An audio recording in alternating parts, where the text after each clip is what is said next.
plug. Welcome to Coffee and Conversation. I'm Nancy Farage, and I am the chair for the Denominational Future Committee. You've probably seen the initials DFC. It's hard to say, Denominational Future Committee. And I am very proud to be chair for this committee. We have a great program for you tonight. And before I get started with that, I did want to just acknowledge Brandon. Didn't he do a great job?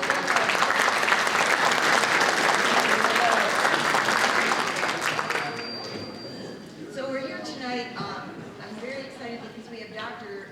Reverend Jay Hansen, who is going to be our guest speaker.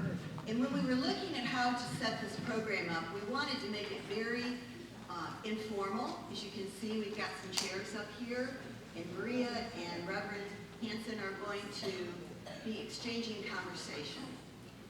If you've been keeping up with what's going on with our church, and I know you all have, you've noticed that there was a committee set up within our committee where you could submit questions. And when those questions came in through an email or index cards that were in the church, or if you just asked one of the committee members a question, we had a process in place where that question, we sent it verbatim. We looked at the question, we sent it to Global. We had a contact at Global that Rob gave us someone that we could reach out to. And when they respond, we copy and paste that into the response. Because we wanted to make sure that the information that we were giving you was accurate and that it was clear. Nowadays, that's really important. Because as you know, not everything you read on the internet is true, correct? So we wanted to make sure that we had that clarity when we relayed that answer to the question to you. So tonight, our committee, our Denominational Future Committee, and if you could, committee members, if you could just stand real quick, if you're not standing already, so everyone knows who you are. I just want to acknowledge them, and there's their statement. We have been meeting every month on the first Monday since November of last year. And we've had a lot of meetings at different individuals' homes to really do a deep dive into how we were going to move forward with our recommendation. So for tonight, the format is going to be questions and answers. Maria and Reverend Jay are going to sit up here. And we have taken all the questions that you've submitted, we've summarized them, and we're going to be presenting them to get started to Reverend Hansen so he can speak to that. Also, you'll notice where you're sitting, there are index cards with pens. And if you think of something that you would like us to, a question you'd like Reverend Hansen, just, hold your hand up and Robert and I will come by and get the card to make sure that we're not asking him to repeat the same question over and over again. Make sense? So we're gonna do that, and then at the end of all of that, if someone wants to make a comment or has a question, we're glad to take that as well. But we wanted to make sure that we addressed everything in this order so we could get through all the questions, because there's a lot of questions. So if you would, I want to thank you for coming tonight. It's wonderful that there's so many people here. Thank you so much. And I would like to ask Kelly if he would come up and open with prayer.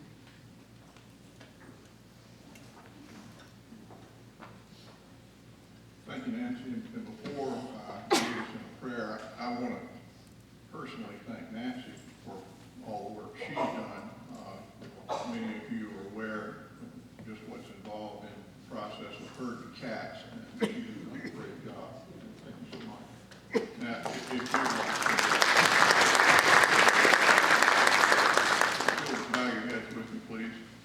Father, we thank you for this day. We thank you for this opportunity to come together in this facility as a church family to obtain and weigh information that will help us in making one of the most important decisions of most of our lifetime regarding our church. Lead, guide, and direct us such that the process and the outcome bring glory to you. Amen.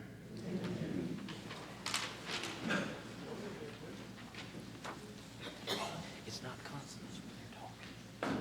So they need to hold them Good up. evening, everyone. I'm Rob Tuggle, and I'm the Administrative Board Chairman for 2024. And Tom guaranteed me it was a one-year commitment. So we're going to remind him of that every time I get up to speak. I will get a little closer.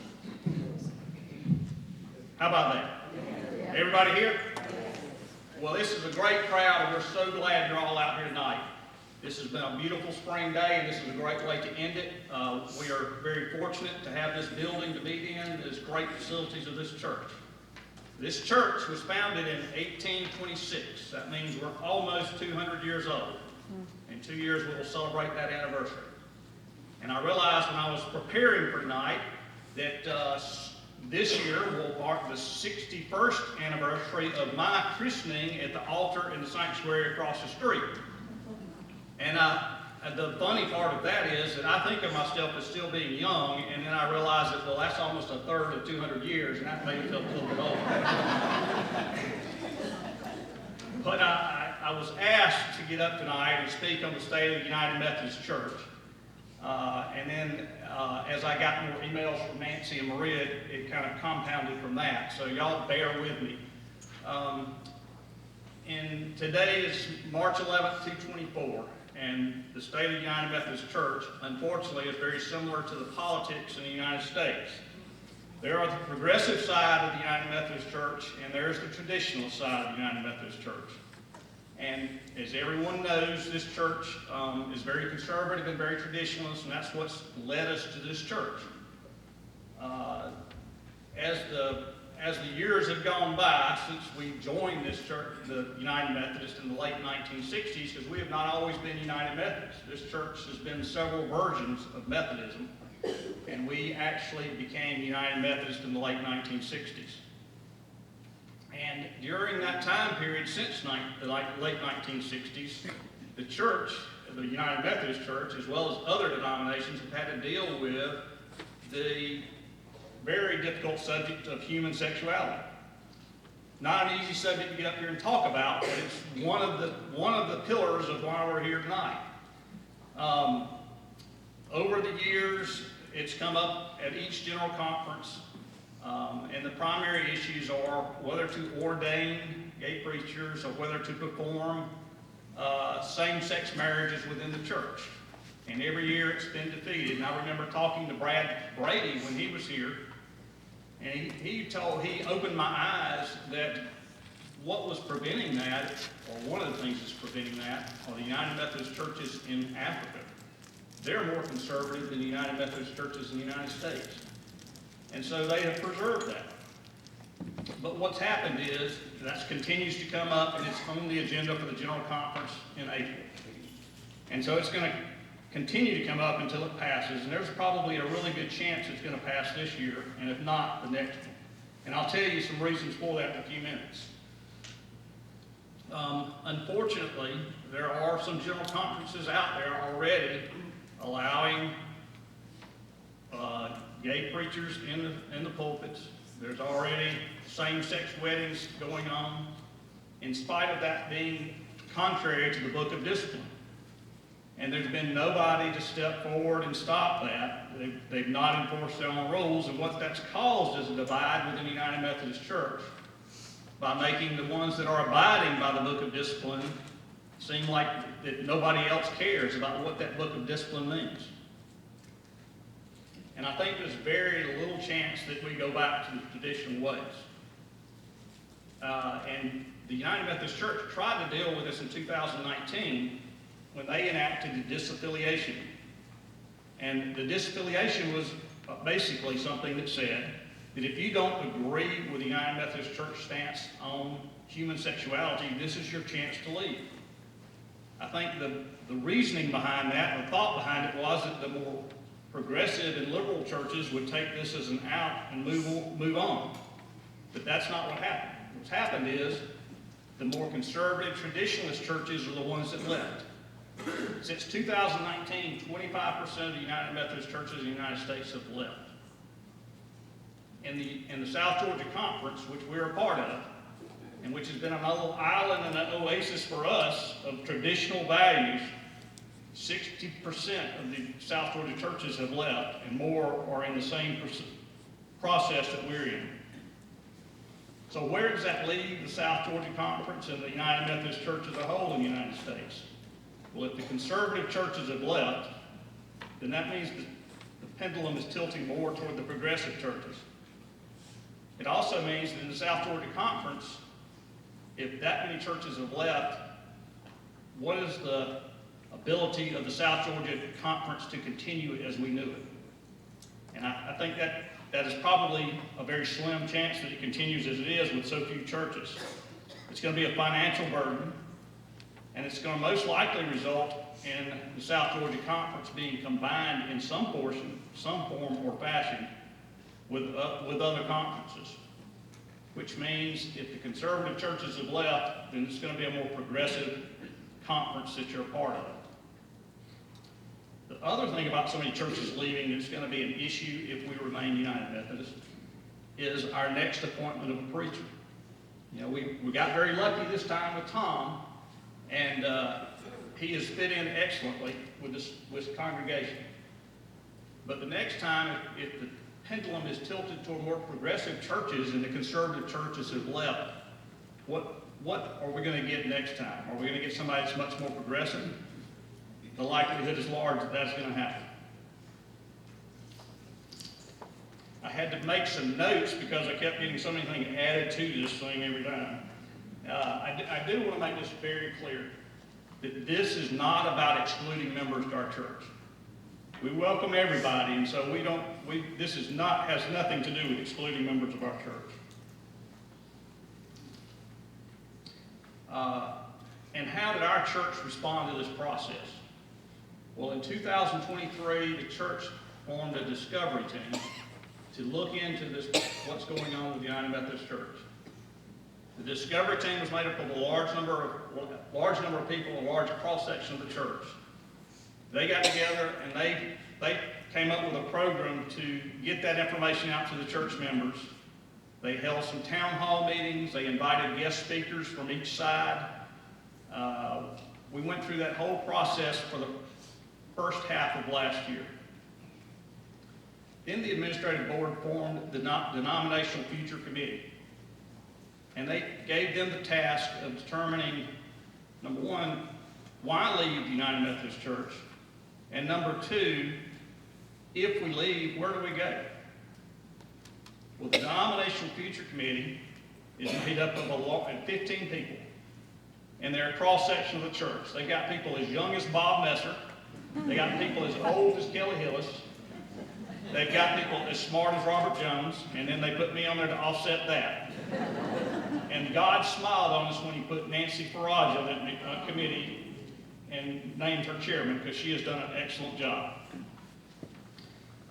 The committee went through the process. They divided up into teams, and they went through the process of looking at this in depth.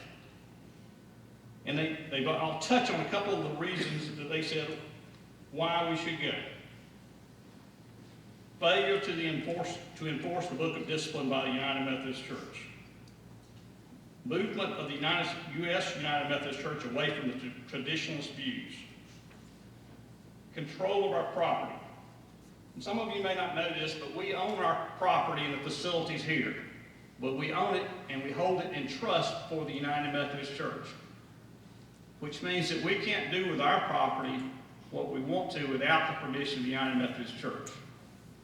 So that was one of the factors that led into their recommendation of leaving the United Methodist Church. Then they looked at where to go. Well, they looked at independent. They looked at a number of different Methodist organizations. And they felt like the best fit was Global Methodist Church. They thought with the history we have and the congregation that Methodism was still very important. And they felt like Global Methodist was the best fit for our congregation. One other important factor in why I leave the United Methodist Church is that the disaffiliation part of the process ended in December. The South Georgia Conference was gracious enough to allow us another year to consider this issue. And so that's a departure process, which is a little bit different than the disaffiliation, but all in all, it ends up the same. What it allows us to do is to get out of the United Methodist Church with our property without having to pay the fair market value of the property. Other than this window of opportunity right now, if we don't take this, then if in the future we decide we want to leave the United Methodist Church, then you're going to have to pay the fair market value of your property.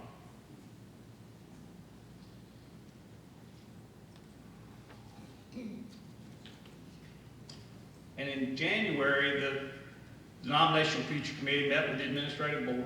They went through their process, the whole process that they did in their meetings, and they presented their information to the board. At that time, the administrative board voted unanimously to proceed with a departure process. That process involves an informal meeting with the district superintendent, which will take place on June 18th. And at that time, the district superintendent will come and meet with the leadership of the church, and they will consult with us. And then after that meeting, the administrative board will meet again, and they will determine whether to go forward with a vote of the membership to depart. If they vote to proceed with that process, then we'll contact the district superintendent's office, and they'll set up what's called a formal meeting, which is really just the vote of the congregation.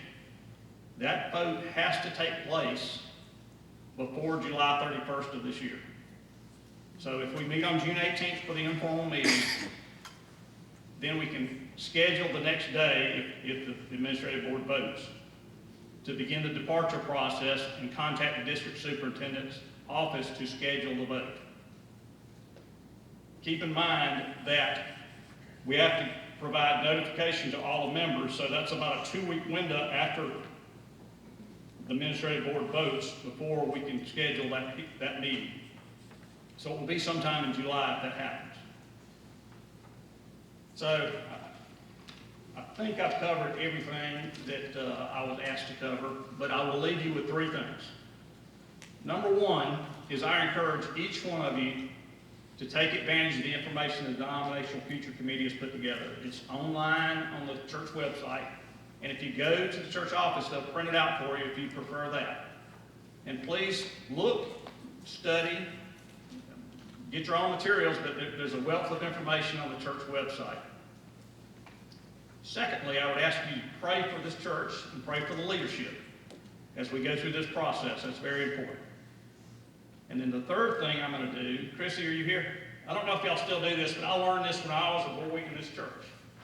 And if you put your hands together like this, it forms a church. And if you put your fingers up, it forms a steeple. And when you open all the doors, here's all the people. The people are you, the people are our congregation, we're a family. So we want to go through this process as a family. We want to do it right, we want everybody to be informed. And so I'm so glad y'all came out tonight to take part of this process. Thank y'all.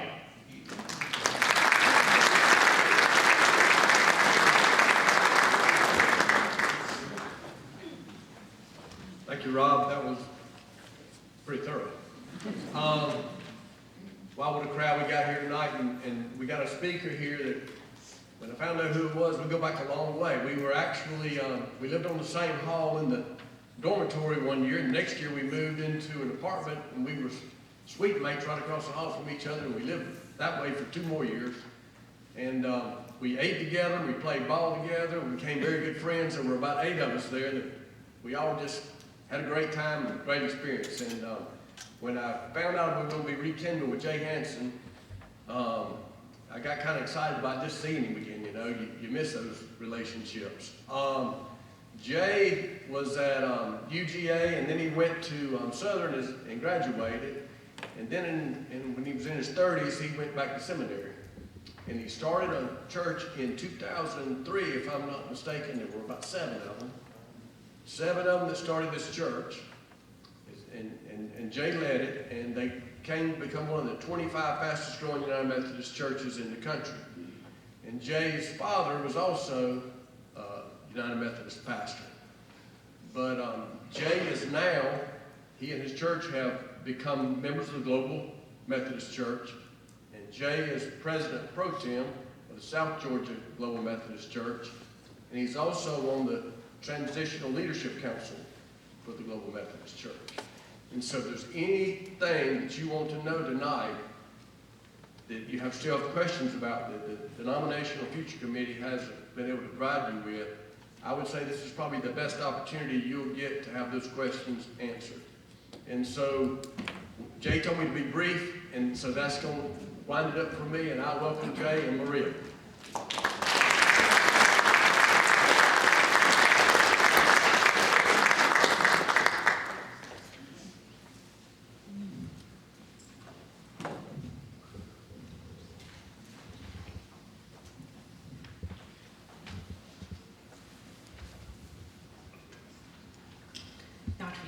I think green is go.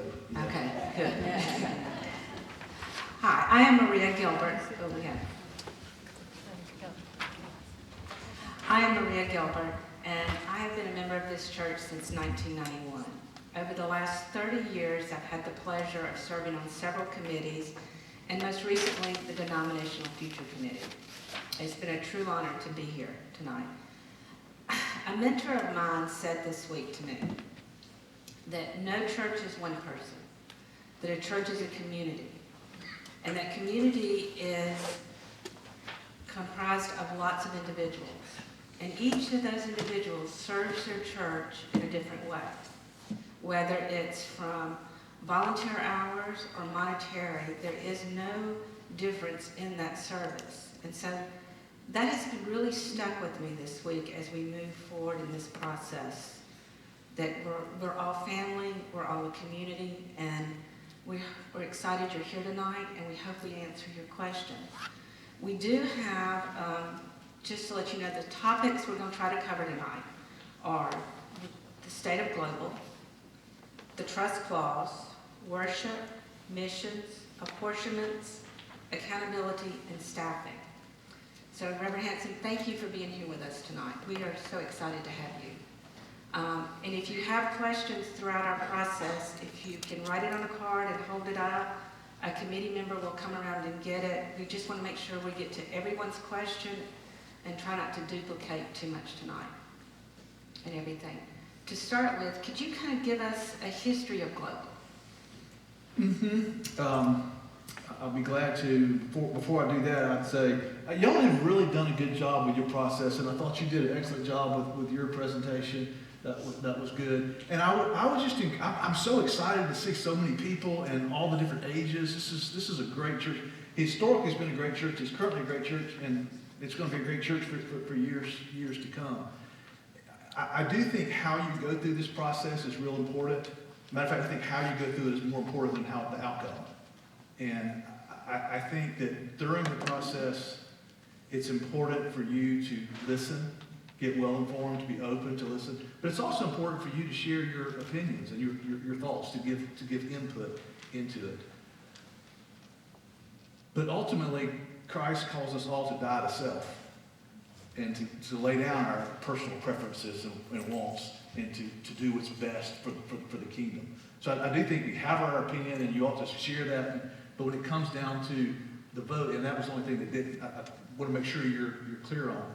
If you decide to take a step to leave the United Methodist Church and to join the Global Methodist Church or any other, your members are going to make that decision.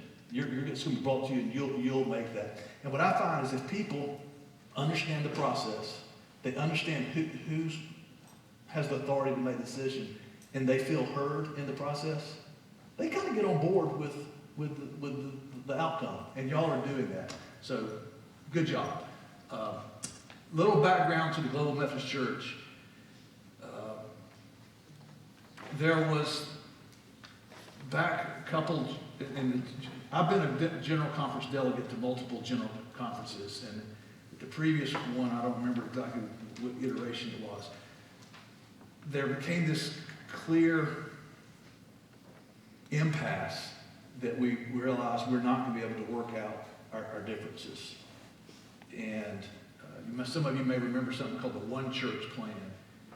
And basically it's kind of now they're calling it a regionalization plan. It's kind of a similar deal. And there was a girl named Amy. She was from Arkansas, and she was actually a clergy person there, and I had spoken in that conference. And we were on the floor of General Conference, and she was trying to talk me into voting for the One Church Plan, which basically means everybody does whatever they want. I don't make you do what you don't want to do. You don't make me do what I don't want to do. We just each do our own thing. And she was cussing me out with words that make a sailor blush. I mean, she had her finger in my face, and she was going, and I liked Amy. I thought we were friends. And I finally said, Amy, stop cussing at me, and listen, I will vote for the One Church Plan if you can look me in the eye and promise me that you're not going to push it further than that. And she looked down and she said, I can't promise you that. And I said, exactly. We're going to keep fighting and fighting and fighting, and that's a terrible witness to the world. We need to spend our time telling people about Jesus, not fighting with each other. So let's agree to go in different directions, like Paul and Silas did. The church has done this many, many times. And you go this way, we go that way, and let's all build the kingdom. Well, from that, not from that conversation, but from that spirit, came this thing called the protocol. And the protocol was a mediated solution that would allow whole annual conferences to depart from the United Methodist Church and form a new expression of Methodism. And everybody anticipated that was going to pass at the General Conference, but then the General Conference kept not happening. It kept getting delayed. And what began to happen was it was going to fund and allow for a new expression, a conservative expression of Methodism to be formed. But what ended up happening is lots of different streams started jockeying to become that new denomination. So rather than being one, they were looking at like 5 or 6 different smaller expressions. And then Bishop Scott Jones, who was at the time a bishop in the United Methodist Church, called what's now referred to as the Atlanta meeting. And he invited 10 United Methodist bishops from around the world, from Africa, and different conservative bishops in the United Methodist Church. He invited 10 representatives from different caucus groups like Good News, like the Wesleyan Covenant Association, different organizations like that. And then they identified what they called 10 fresh voices. And these were people that were not institutionalists. They weren't a part of any group. They just were, I don't really know what the criteria was, but I got picked to be one of those people. So I went to this meeting in Atlanta. And I'm fairly impatient. I like things to get going. And so we were meeting, and it was kind of getting a little political, and they were tiptoeing around each other, and they were just, they weren't getting real, you know? So I finally said to somebody, I said, I think y'all are doing this all wrong. I think there's more unity in the room than people realize. I think the Spirit's moving. We got to just be willing to go with it. And I was just complaining, really. And next thing I know, he went and got Bishop Scott Jones and said, hey, this guy has something he wants to say to you. So I said, no disrespect, sir, but I think you're managing this incorrectly. I think that I don't think we're that far apart. I think there's more unity than you realize. I don't think we have to keep playing the charades. Let's just get real and press in, let the Spirit move. And he looked at me for a second, and he turned and banged on the table and said, got everybody's attention? This guy would like to say something. So he gave me the whole room, so I explained it to the whole room. And everybody just kind of hushed out there. And somebody said, well, what would you suggest that we do? I said, well, what I would suggest is that each of your little groups, the bishops pick 1 or 2, and the caucus groups pick 2, and the fresh perspectives pick 2. Send those 6 people upstairs and let them get real with each other and see how much we disagree on. So they went upstairs, and I promise you, it wasn't 30 minutes. And they came back down and said, really, there's just one thing we disagree on, and I think we trust each other enough to work that out. Let's come together and form one new expression. And so from that Atlanta meeting is where the Global Methodist Church was the bringing all the streams together. And then there was a group formed from around the world to help develop and lead it. until we had our convening conference. And I got asked to be, that's the Transitional Leadership Council. So every Monday morning for the past 2 years, I meet with people from all around the world looking at launching this new movement. And then in September, we'll be having our first general conference that we'll be meeting. So that's kind of how it brought the unity of all the different groups together. It's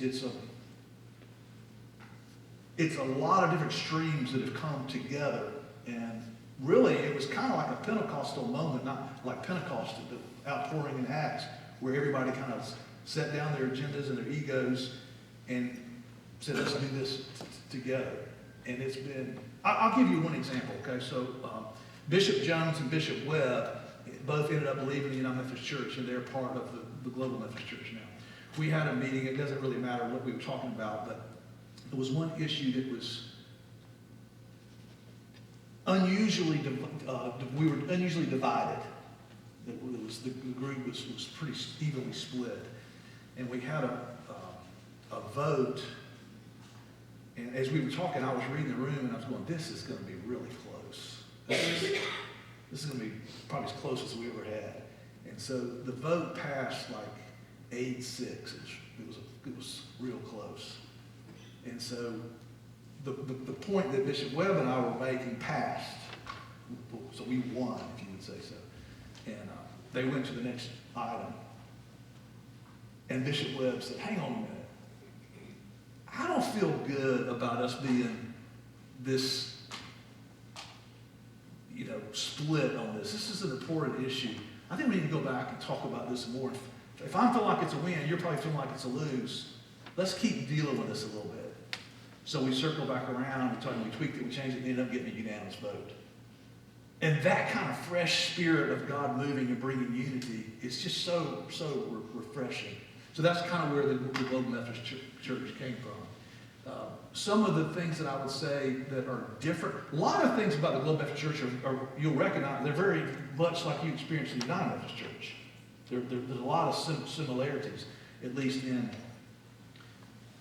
the rules that are written, maybe not the way they're enforced, but in the way the beliefs are written out. But some of the differences would be in the United Methodist Church, you have what's called guaranteed appointments.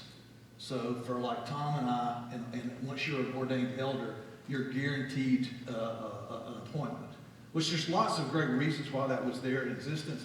But the problem, Bishop King, I don't know if any of y'all remember Bishop King, but Bishop King, I'm sure he did this with a lot of people, but he came and met with me soon after he became a bishop, and he said, Jay, if you were a bishop, what's the first thing you would do? And I said, well, Bishop King, the first thing I would do is I would do away with guaranteed appointments. He laughed. He said, hey, bishops can't do that. And I said, well, then I wouldn't be a bishop, because there's no way I'm going to run an organization when I can't get rid of ineffective people. I mean, that's just a formula for disaster. So we don't have that. So if a person proves to be ineffective, we don't have to appoint them. And what that means, it's not that big a deal for a church like yours, because you're a strong, healthy church that is going to have some voice in who your pastor is. But a lot of churches don't have a voice. And so when you have these duds that you have to play,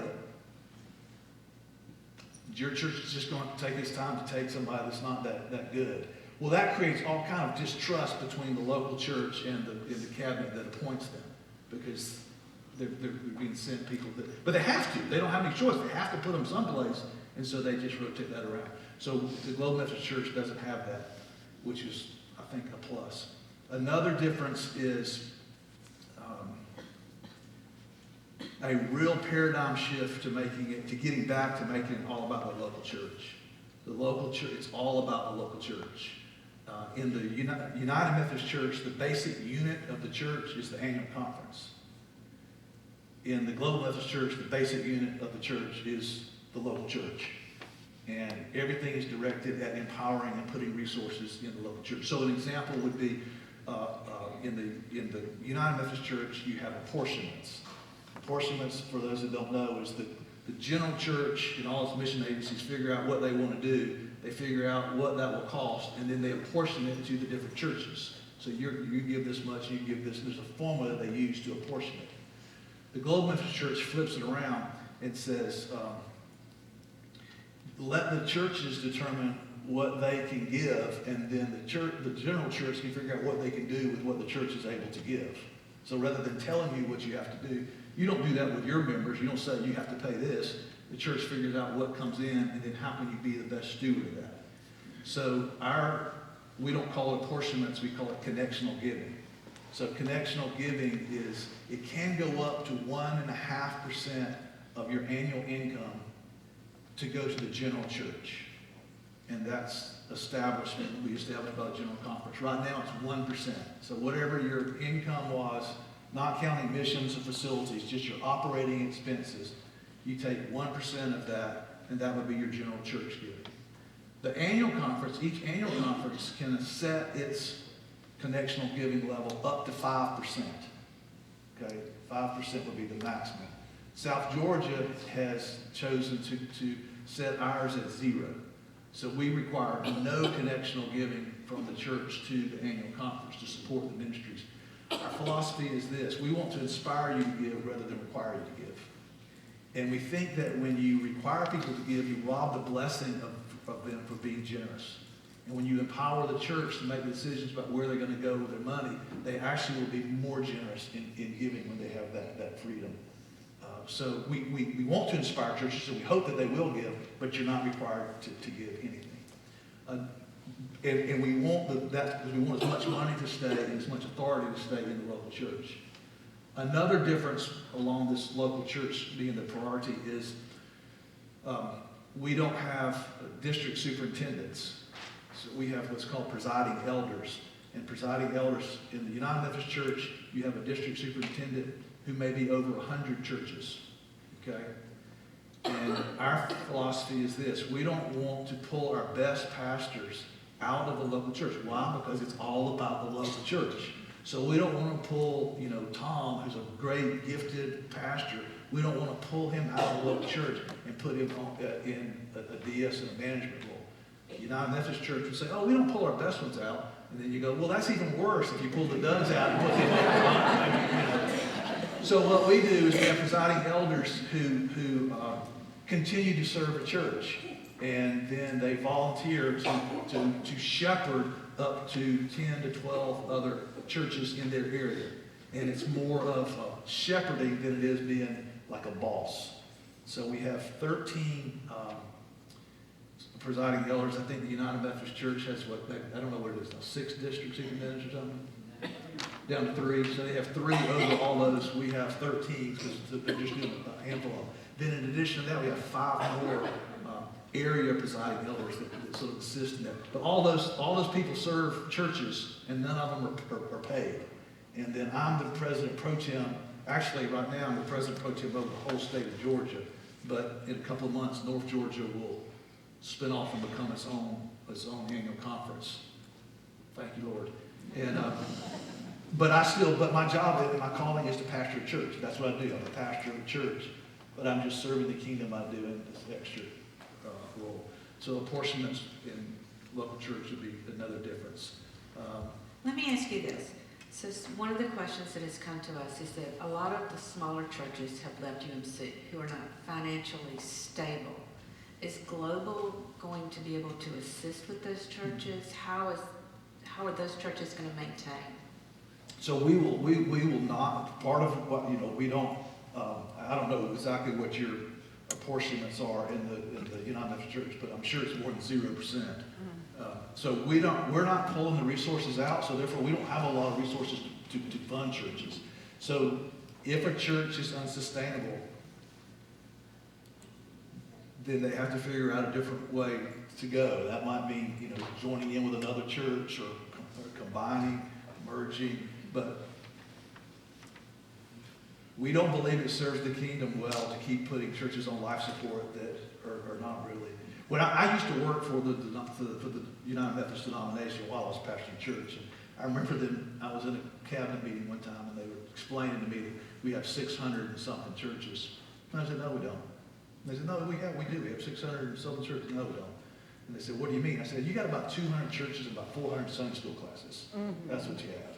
You know, so and that's, small's not bad. Small's not bad at all, okay? Unsustainable is bad. Because then it begins to pull resources off of healthy churches that pulls them down. So no, there won't be, we're not going to be, you know, subsidizing churches that can't make it. We're going to be helping them find ways to be self-sustaining.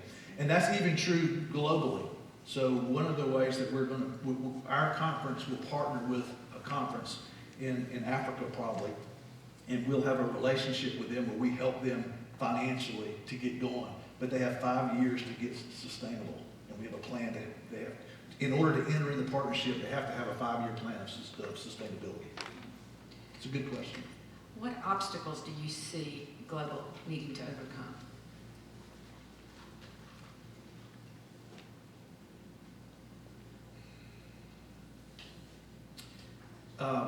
We have a lot of the managing the growth.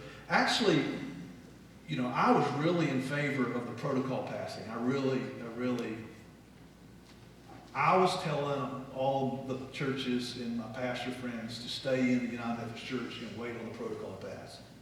Don't leave now. Let's all stay in and wait for the protocol to pass. And then we can all move together.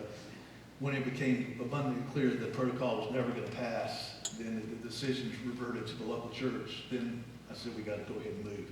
In hindsight, God knew what he was doing. And I don't think the protocol passing would have been as good as I thought it would. We would have been too big too soon. And I don't know that I was talking to somebody earlier at dinner about structure.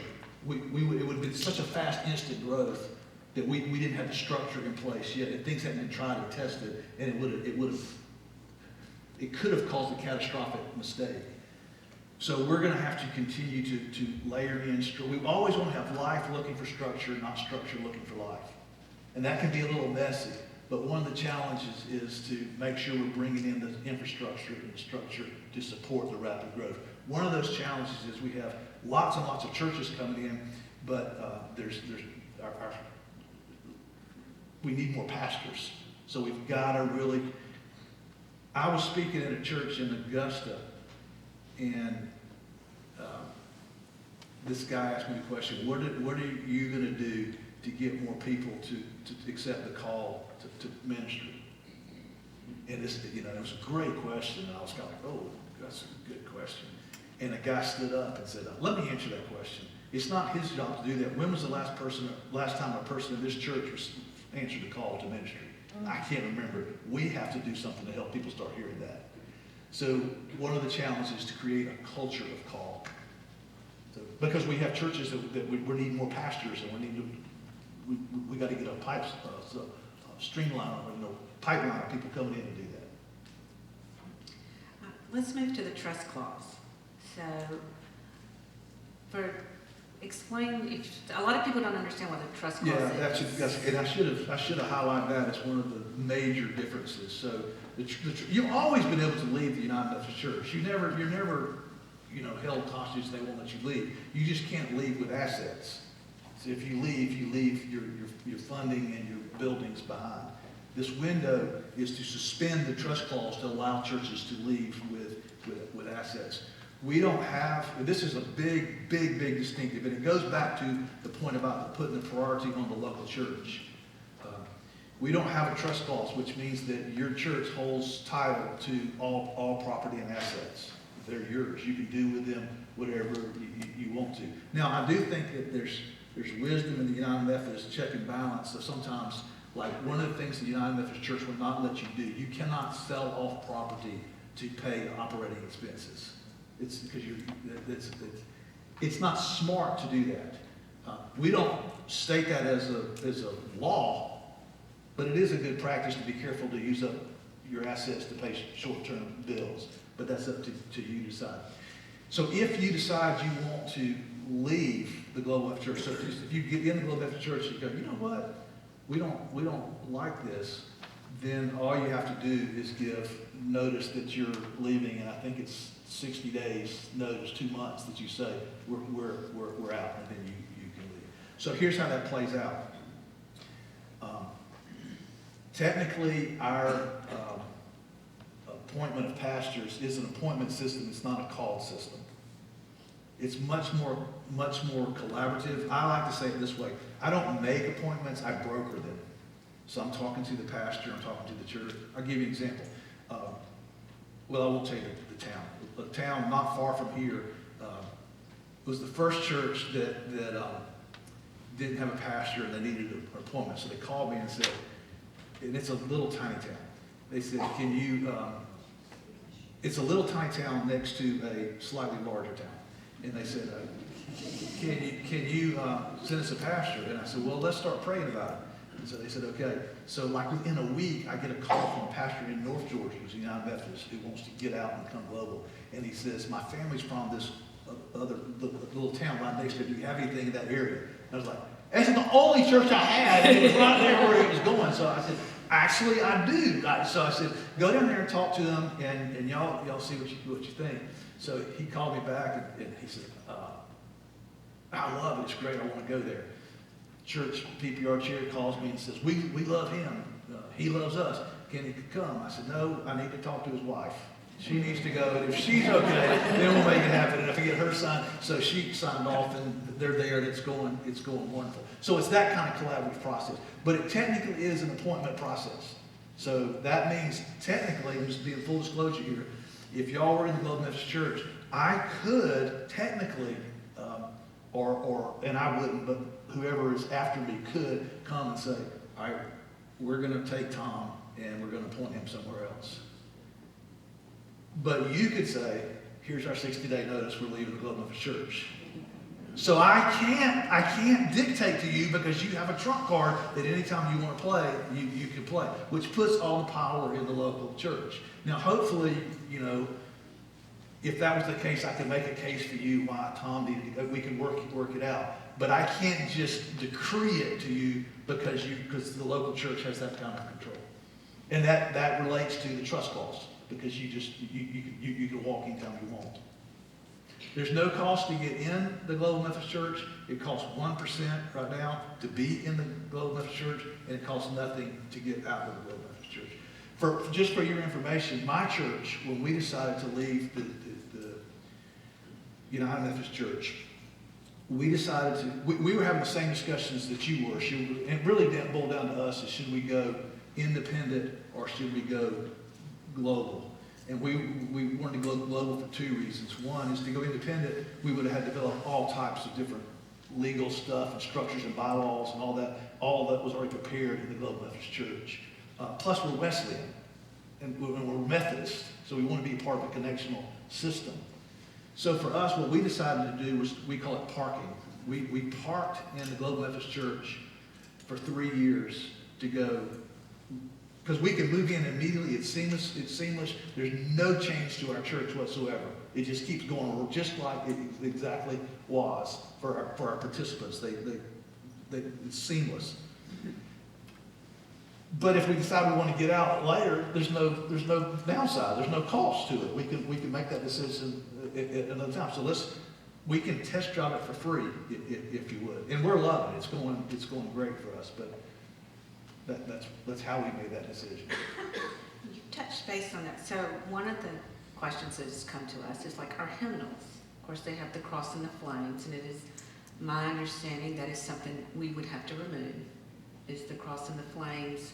No, I don't think so. I think it's still a United Methodist hymnal. If it said Perry United Methodist Church, you'd have to change that. But you could still use the hymnal, because it is a United Methodist Church hymnal. But you can't put signs up, and you can't use the word Methodist in your name if you're not affiliated with a Methodist denomination. So you can't be Perry Methodist Church Independent. You have to be affiliated with, some Methodist organization. But I think you can still use the hymnal. We would certainly allow you to. Next question is, have any other denominations other than Methodist joined Global?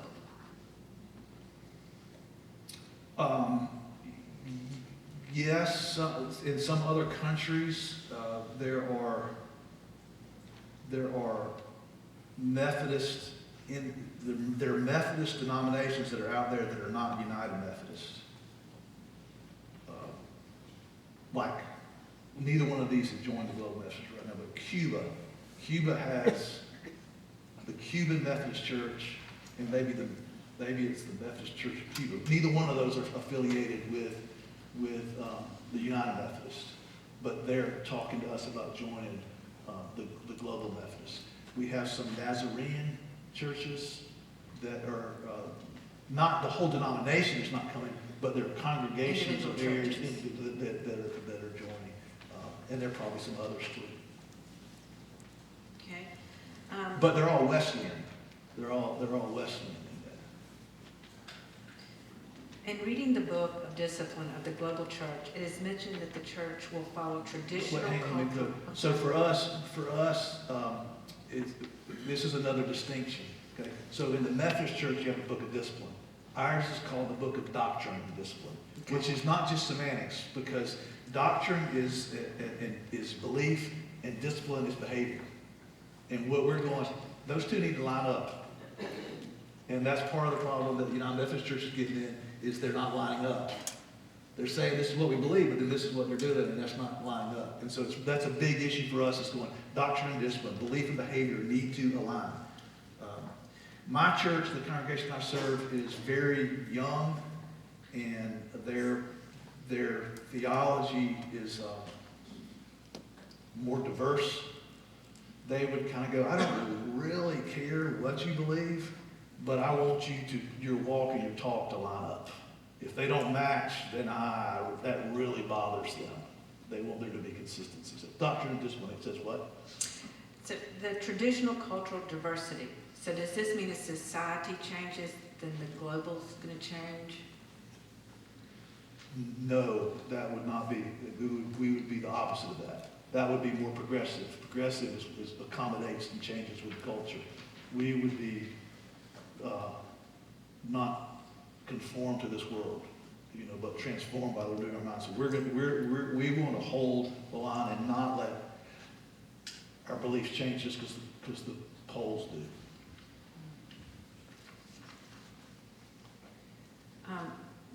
Confirmation process for the children, or the youth, excuse me, how is that is it going to be similar to what our youth are seeing in the United version compared to the global? Or? Yes, Suzanne, who runs the confirmation retreat for the United Church, she's one of the 7 people that was with me starting our church. She's a part of my church. She lived with me and my wife. So yeah, that it would be. We actually had the Global Methodist Church confirmation retreat was at Epworth by the Sea the week before the United Methodists were. So it would be very similar. Again, our beliefs, the stated beliefs of the United Methodist Church currently and the Global Methodist Church are pretty aligned. Our differences is not what we say we believe; it's the way we live it out. That's where the differences are. What is the true position of the Global Conference regarding LGBTQ plus issues? The official way it's worded is this. We believe that marriage is between one man and one woman. We believe that God calls all to be faithful in marriage and celibate in singleness. That's our stance. Now you may go, well that's you're not explicitly saying you're against LGBTQ. We're not. We're for all people, but there are standards that God calls us to live by, and we're all striving to live by those standards. So while our transitional book and Doctrine and Discipline doesn't explicitly say this, we would say that by saying that God calls us to be faithful in marriage or celibate and single, and marriage between one man and one woman, anything outside of that would be considered to be sin or contrary to God's will. No different than my sins of pride or what. I mean, it's not a worse sin. We're all sinners who need grace. And I'll say this too, my church is in Brunswick, that's where I'm a pastor of the church, and my church is where the gay and lesbian people in our community go to church. This is the go-to church for people because they found love and acceptance there. And it's no different before when we were in the United Methodist Church than it is when we're in the Global Methodist Church. It's the same. Melissa is one of my dear friends, and she actually was not a member, we call them partners, a partner when we had the vote. She joined our church because of the way our church went through the disaffiliation process, and she identifies as a lesbian. The Sunday after the vote, she came to church, sat in the normal seat she sits in, and wearing a rainbow shirt. Oh, it's fine. There's no problem at all. Didn't call them. We love her. She's just great. She's in one of the small group leading. It's not an issue. We love her, and it's perfectly fine. So you can find that balance. Now, if you're not being that way now, you're not all of a sudden going to become that way. But your church is going to find that it is what it is. And people that are accepted in love now are going to be accepted in love then. It shouldn't change anything for you.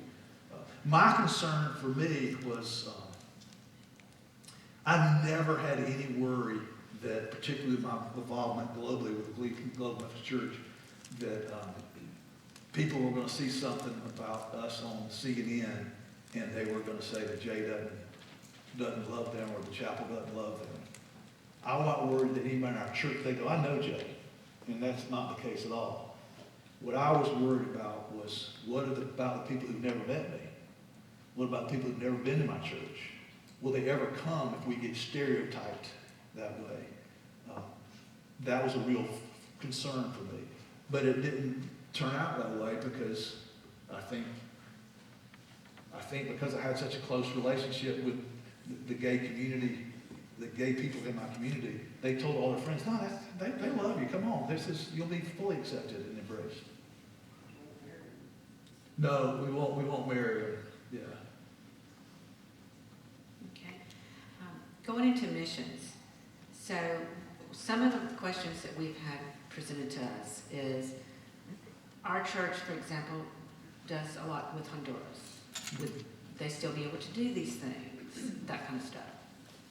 Absolutely, yeah, absolutely. Hopefully you'll be able to do more because you're not sending your money off to apportionments. Now you're going to have that. So I'll give you an example of, and I guess, put it in perspective, but so for my church, in last year, because we weren't having to pay apportionments, and also we came through pretty financially solid, we decided that we were going to give $500,000 away to support missions and ministries around the world in our community outside of our church.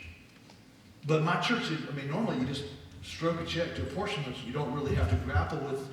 So it's a challenging growth thing to go. All of a sudden you're going to find you have more resources that you get to choose how you're going to use or utilize, which actually excites people, and they get more involved because they get to pick where it goes, and then they become more generous because they have a say in where it's going. So absolutely, you will, yeah.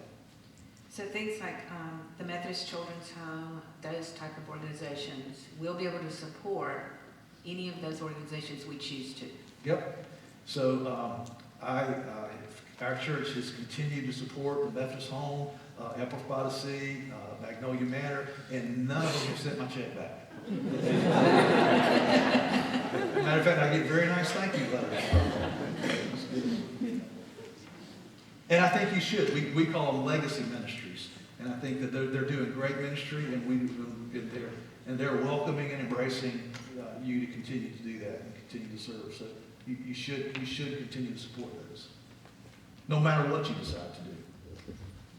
Well, we're going to take a little break here for just a moment. So if you have questions that we haven't answered in these subjects or others, if you'll write it down, hold it up, a committee member will come around, gather those for you, that kind of thing.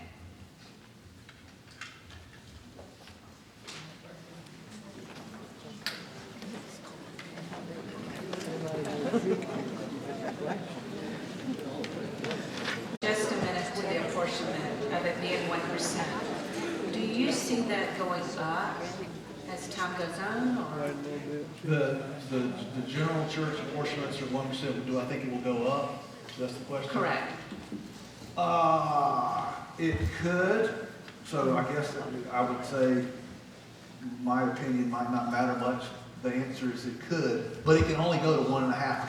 So it's maxed out at 1.5%. It's currently set at 1%. So theoretically, it could go up to 1.5%. Which means that would be a maximum of 6.5%. If you had 5% for an annual conference. We're the only annual conference in the world that has set the connectional giving at 0. And part of that is because we're very lean and we're structuring it that way. And it's kind of a test to see if it works or not. If inspiring turns out to actually be better than requiring. And I think it's doing great, and I think it will, and I think others will catch on. But it could go. The general could go to 1.5. And you did say that Global can go to Epworth, those types of things, for the facility out for retreats and that type of thing. Do we know who actually owns Global? Owns Epworth?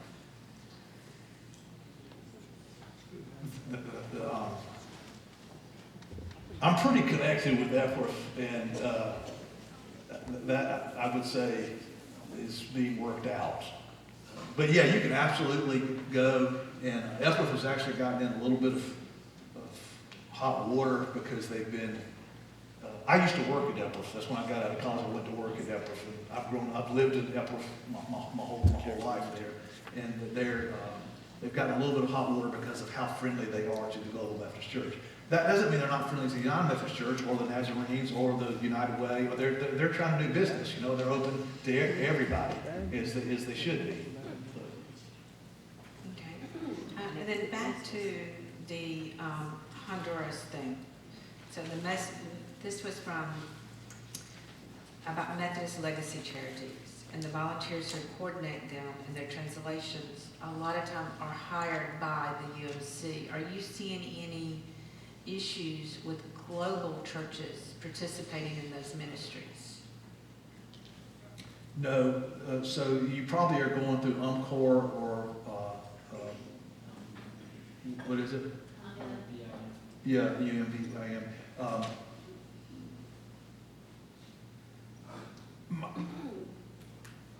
We would certainly not forbid that and would encourage that. And I'm sure the translators and the guys in Honduras would be very open to doing it. Whether or not the agencies will be cooperative or not, I guess will yet to be seen. My hunch is that right now people are a little mad, and so they're overreacting a little bit. And what you're going to find is we actually end up playing much nicer down the road once we kind of realize everybody's okay. We're just telling people about Jesus. Let's come together. So Global Methodist Church would be fine with you doing that. I'm sure the people on the ground would be fine with doing that.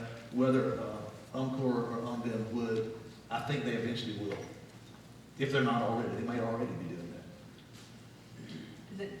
And then back to the conference for GMC. Why was it moved from May to September? Wait, what was the question now? Why did GMC meeting move from May to September? Our conferences, you're talking about general conference? I guess so. Yeah, our general conference was never in May. It was when we planned it was in September. That may have been, I don't know.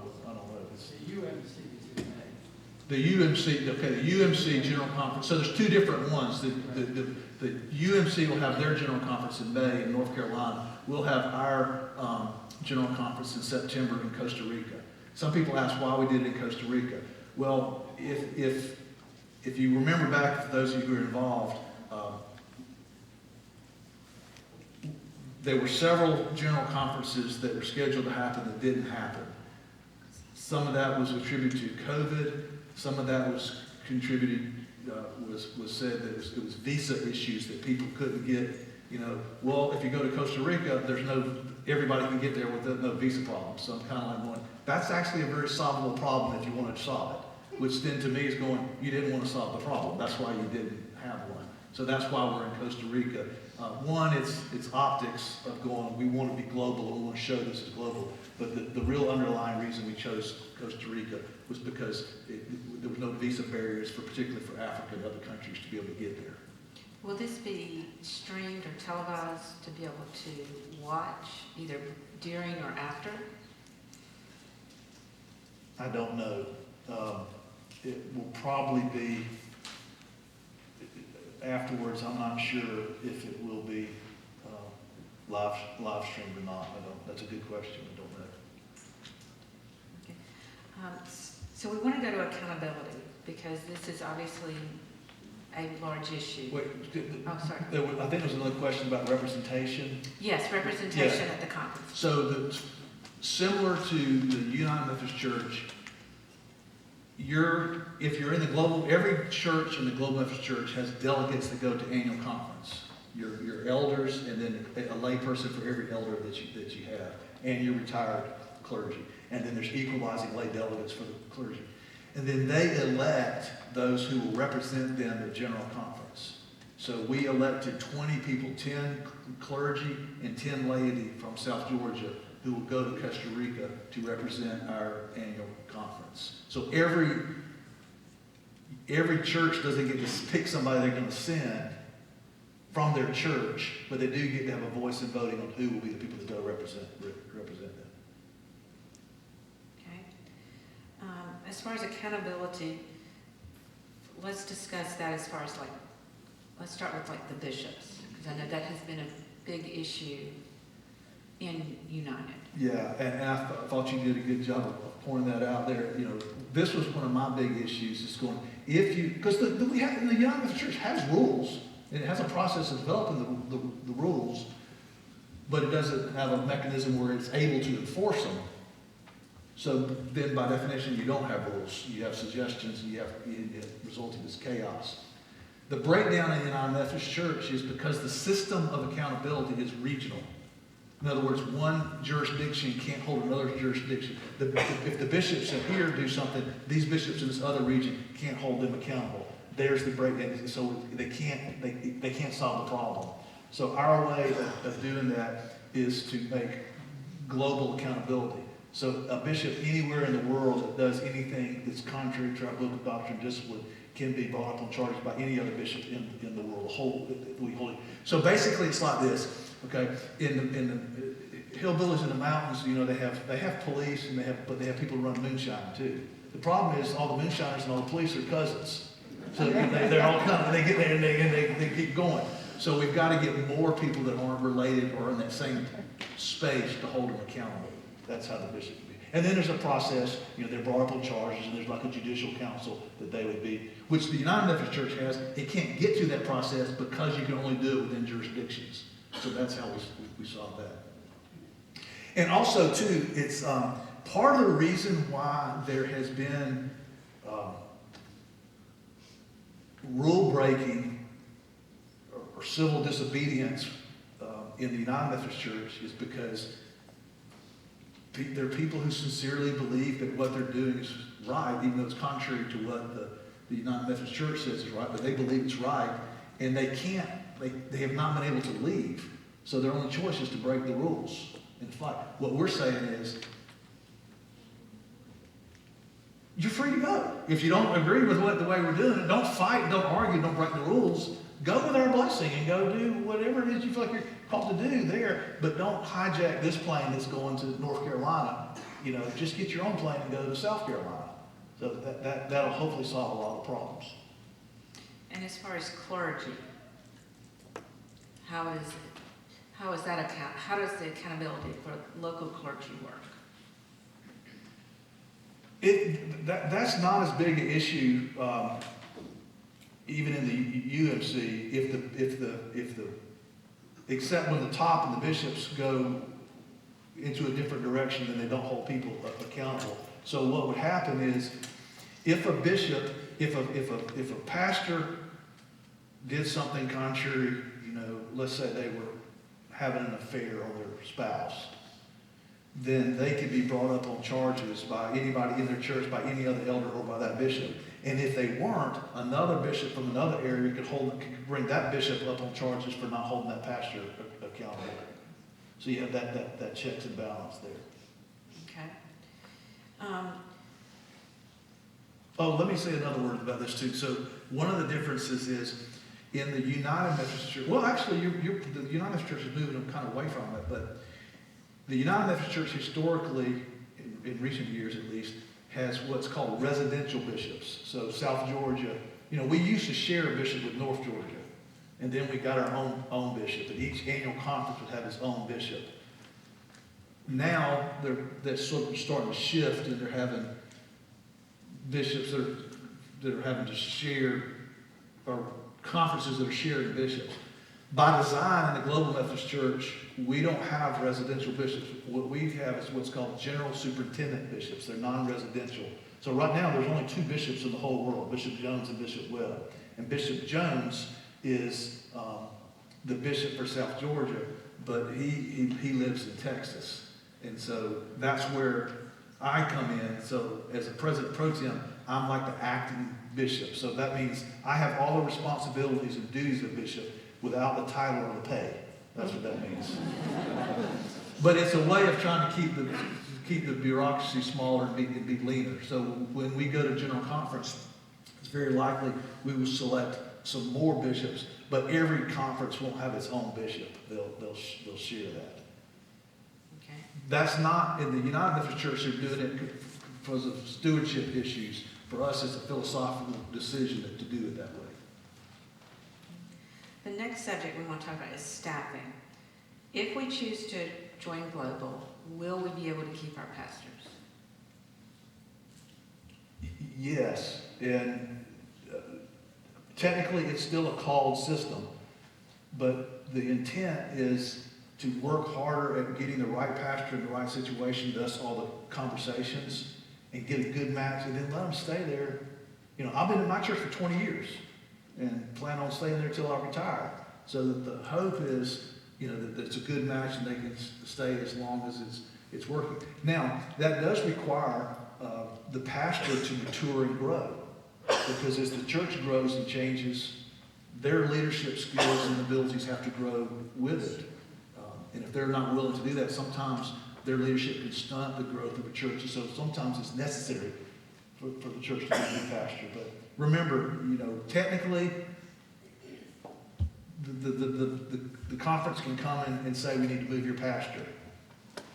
But you have the trump card to go, then if you really feel strong enough about it, you go, then we're out and you can keep your pastor. Hopefully it would never come to that. I'm just letting you know you have that card to play if you felt like you needed to. Can women be ordained in Global? Yeah, absolutely. That's a good question, and that comes up a lot, and it irritates me a little bit that question keeps coming up, because I'm like, I don't know why in the world people would, because people are spreading around rumors that they can't be, and that's not true. We have lots of, so I've told you I'm on the TLC, the Transitional Leadership Council. The chairperson, the original chairperson of that was Leah Heidi Gregory, who's a female clergy person. Okay, when she became the president pro tem of Texas, Kara, I'm forgetting her last name right now. She's a female lawyer, and she's the chairperson of that. So literally the global head, the first 2 people were both women, and so it's absolutely women have a place there.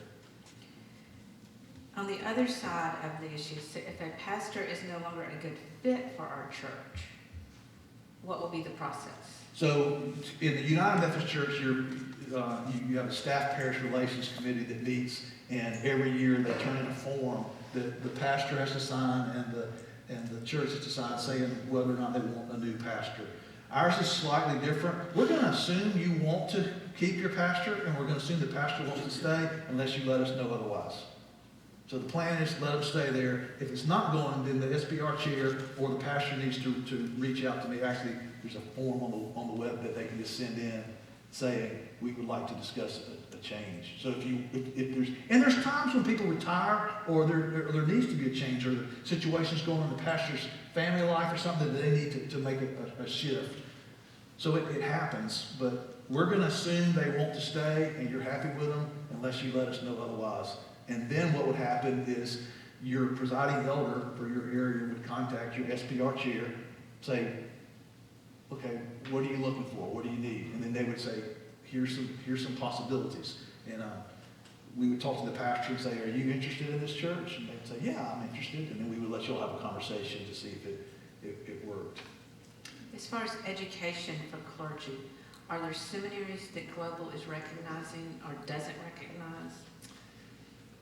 That's a very good question. And here's another difference. So in the United Methodist Church, there are approved schools.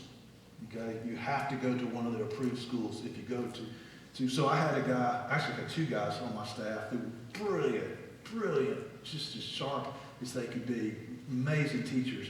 But they went to Gordon Conwell Seminary, which is a very academic, very high prestigious school, but it was not recognized by the United Methodist Church. So for them to be ordained, they had to get another seminary degree. Which they were going, I'm not getting another seminary degree. I've already got a master's degree. As a matter of fact, one of them had 2 master's degrees. The Global Methodist Church does it a little bit differently. We have there are schools that can apply and be endorsed by the Global Methodist Church. If they apply and they submit their stuff, we say, that's a good one. That's a good one. If there's one that we're not saying that's a good one, it's not that we're saying it's a bad one, it's that they haven't applied and gone through the process, most likely. But there are courses that they have to take, and if they take those courses, we don't really care where they came from, as long as it's an accredited school. You can't go to your grandma's, whatever. But, for instance, there are some Baptist seminaries that have some incredible Bible teachers. And so they may want to go take some classes from that, but then they might want to take some other classes from over here. But they're going to have to take some Wesleyan theology and some Methodist polity and those types of things. But it's more about do you have the education, not what school you went to, which is that's a very different. Another difference is this. So in the United Methodist Church, they give a lot of money to seminaries. We don't give any money to seminaries. We give money to students to go to seminary, which is a paradigm shift. Because when the seminary gets the money, they don't care whether you come or not. Because they got your, matter of fact, they'd rather you not, because they got the money already. And so what we do is we give the students the money, and they pick the schools, and it gives the students more clout with the schools because they're dependent on their income. We do have a pretty tight relationship with Asbury. The Global Methodist Church does. Asbury is, which is not a United Methodist school, it's just a Wesleyan school. But they gave $500,000 to the Global Methodist Church for church planting that they're helping to fund. Would you explain what church planting is? Church planting would be starting some new expression of faith. It could be, a house church. It could be a church like me. Well, I guess mine started in a house, but it's more of what you would consider a traditional church, or it could be more of a fresh expression. Any faith group that gets together to worship and have the sacraments together would be considered a church. Okay. So in closing, will you give us what you see is the future of Global?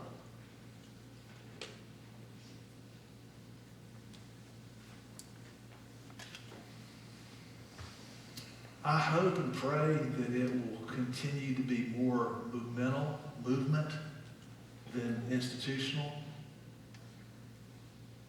That it will be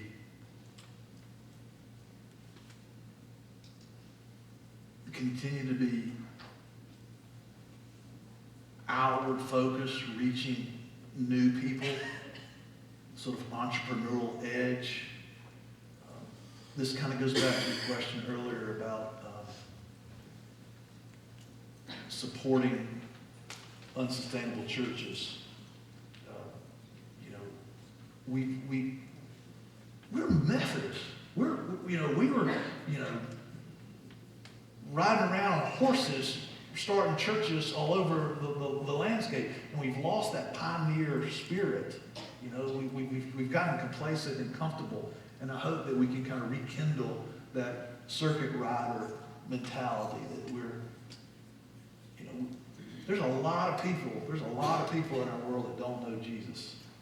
And I hope that the Global Methodist Church can free itself from the internal fighting and stuff that's just ridiculous and get back to telling people about the love and grace of God. And that energizes them to get excited about that. So is there anything else you would like to say tonight? I think I just go back to where I started with, going how you go through the process is really important. And I think it's important to listen, to be open. I think it's fine to have your opinion about it. But in the end, when you get ready to go to the you call it a vote, but it's really a discernment process. You know, be prayerful, surrender your own personal preferences and say, God, what are you calling, you know, Perry Methodist Church to be? Where are you calling us to go? And we're all in going wherever you call us to go. We're, like you said earlier, we're family, we're community. Let's stay in this together. If you're only going to be a part of a church if you get your own way, you know, that's not. Well, if I have my church is on the coast, a lot of people vacation down there, so this happens every other month. It happens. I'll have a pastor who's in town, and they'll come visit, and then they'll find me. And they usually only know I'm the pastor because they'll see the microphone on me. They'll come up and say, "You the pastor?" And I say, "Yes." And they go, "I'm Reverend so and so from such and such here visiting." I say, "Great, glad you're here. Get with me after service and let me know what you think." And they never come find me. I'll go find them, and they'll be standing in the back with this bewildered look on their face, and they're like in shock. And I'm like, "Well, what do you think?" And they're like, "It's the most amazing thing I've ever seen." It's like the music's too loud, your sermon, your preaching's not that good. You know, it's like, but the thing that gets me is like, it's so clear that everybody here is full of such joy and they're so excited to be. How do you do that? I mean, how do you get everybody here to just love being here so much? And my response is always, it's actually simple. You gracefully let those that don't want to be here leave. But for some reason, we're reluctant to do that. And so, you know, I'm going, if this church is for you, great. But if it's not, that's okay. There's other churches. Don't get mad. Don't throw stones. Just, you know, move on. But I don't know. I think that people are too quick to walk away sometimes. And I think that grieves God. But don't stay and be a thorn in the flesh. You know, would be my parting thoughts, I guess. Well, thank you for coming this evening. We appreciate it. And now we're going to let Tom have a few closing remarks.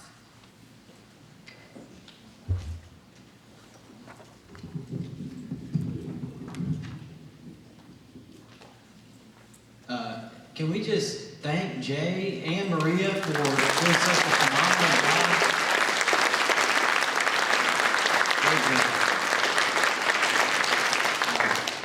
You know, when I became a pastor in 2010, they appointed me to Alpha Methodist in Bloomingdale, Georgia. And Jay was appointed to coach me, and so I go way back with Jay. I just love him, and so thankful for you.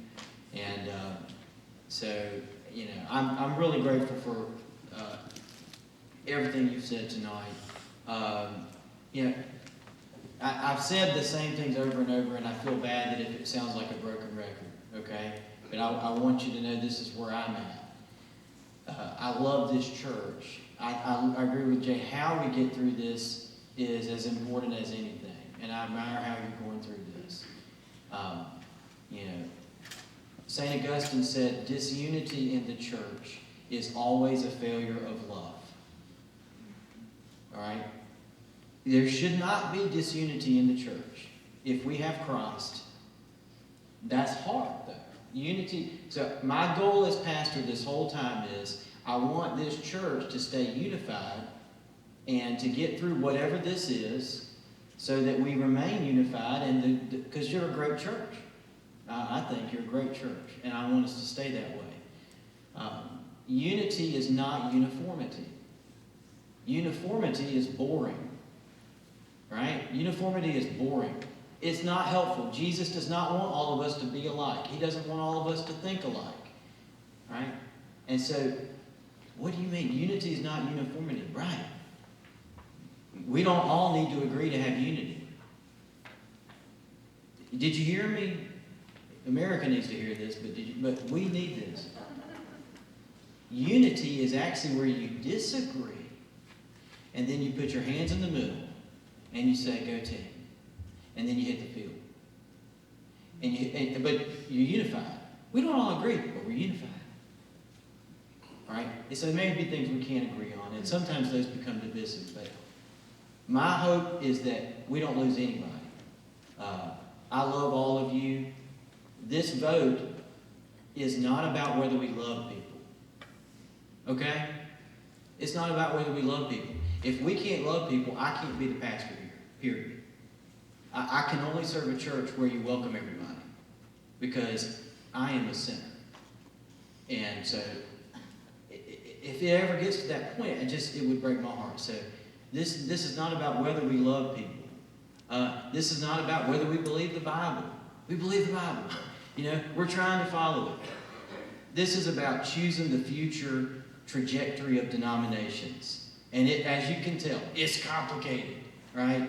But I appreciate so much what the work that this denominational committee's done and our leadership. And, if you have further questions, we're here.